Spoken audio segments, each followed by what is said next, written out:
بسم اللہ الرحمن الرحیم۔ ناظرین السلام علیکم۔ آپ سن چکے ہیں کہ وفاقی حکومت نے فیصلہ کیا ہے پاکستان تحریک انصاف پر پابندی لگانے کا،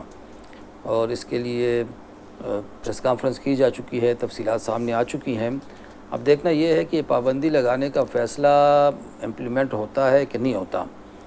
پاکستان تحریک انصاف کے خلاف خاص طور پر پی ڈی ایم کی جماعتیں اور ان میں سے پھر نون لیگ، مسلم لیگ نون کی بہت عرصے سے یہ کوشش ہے کہ کسی نہ کسی طریقے سے پاکستان تحریک انصاف کو پاکستان کی سیاست سے آؤٹ کیا جائے۔ اس کے لیے پی ڈی ایم کی پہلی حکومت میں بھی ایک کوشش کی گئی تھی۔ جب ممنوعہ فنڈنگ کیس میں پی ٹی آئی کے خلاف فیصلہ آیا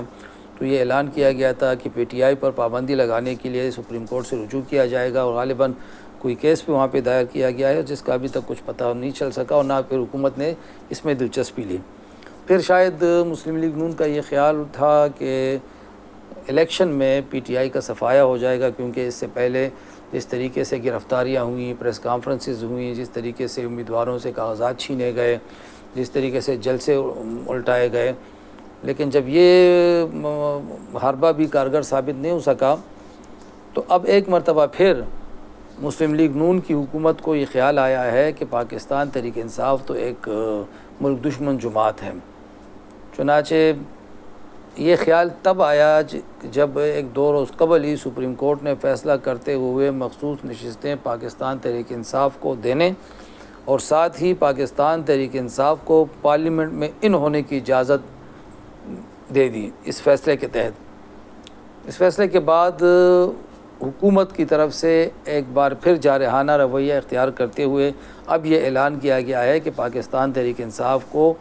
بین کیا جائے، اس پر پابندی عائد کی جائے، اس کو کالعدم قرار دیا جائے۔ اب دیکھنا یہ ہے کہ کیا کالعدم قرار دینے کا اختیار وفاقی حکومت کے پاس ہے۔ اگر دیکھا جائے تو قانون کے تحت وفاقی حکومت کے پاس اتنا کھلا اختیار بھی نہیں ہے۔ اس کے لیے بہت سارے مراحل طے کرنے پڑیں گے، چارج شیٹ لانی پڑے گی، ثبوت لانے پڑیں گے، اس کے بعد یہ معاملہ کابینہ کے سامنے رکھا جائے گا، کابینہ سے منظوری کے بعد پھر ایک مرحلہ آئے گا پارلیمنٹ میں لے جانے کا۔ اگر وہاں سے بھی منظوری ہوتی ہے اور وزارت داخلہ نوٹیفیکیشن جاری کرتی ہے تو اس کے بعد یہ معاملہ پہلے وزارت داخلہ میں اپیل کے لیے جائے گا، ظاہر ہے وہاں پہ کوئی نہیں جائے گا، لیکن آخر میں یہ معاملہ سپریم کورٹ کی طرف جائے گا، وہاں پہ ریفرنس دائر ہوتا ہے، پھر سپریم کورٹ یعنی بات آتی ہے پھر وہیں پہ کہ حتمی فیصلہ کورٹ نے ہی کرنا ہے۔ ماضی میں ہم دیکھ چکے ہیں کہ 1951 میں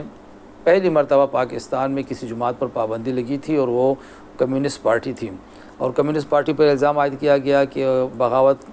کی تیاریاں کر رہی تھی، اور یہ بڑا مشہور کیس تھا راولپنڈی سازش کیس، جس میں مشہور شاعر فیض احمد فیض بھی نامزد تھے۔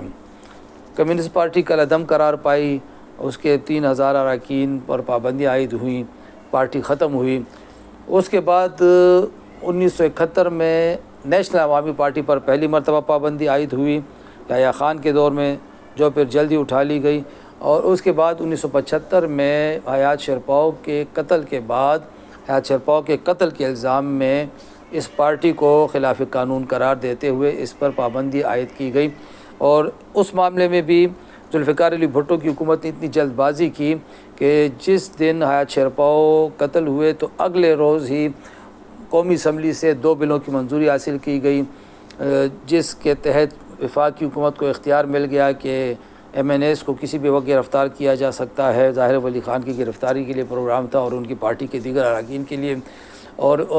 کسی بھی سیاسی جماعت پر پابندی عائد کرنے کے لیے بھی وفاقی حکومت کے پاس ایک اختیار آ گیا۔ اس وقت یہ طریقہ کار تھا کہ وفاقی حکومت پابندی عائد کر کے ریفرنس بھجواتی تھی، ریفرنس سپریم کورٹ گیا، وہاں پہ جو نیشنل عوامی پارٹی تھی ان کی طرف سے اعتراضات ہوئے کورٹ کے اختیارات پہ بھی۔ بہرحال کورٹ نے وہ اعتراضات مسترد کرتے ہوئے حکومت کے حق میں فیصلہ دیا، نیشنل عوامی پارٹی کا عدم قرار پائی۔ پاکستان میں ایک تیسری پابندی کچھ عرصہ قبل، چند سال قبل ایم کیو ایم پر عائد ہوئی،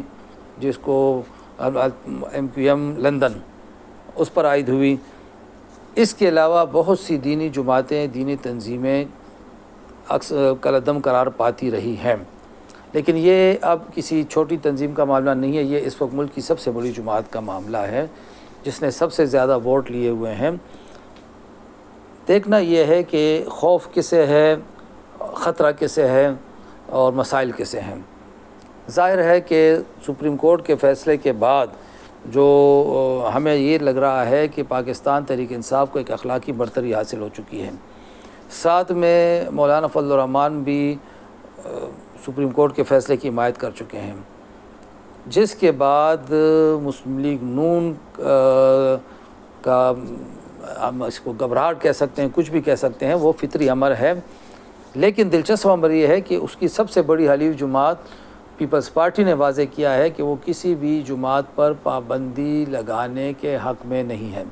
یہ وہی پیپلز پارٹی ہے کہ جس کے دور میں نیشنل عوامی پارٹی پر پابندی عائد کی گئی اور اس وقت وہ پابندی کی مخالفت کر رہی ہے۔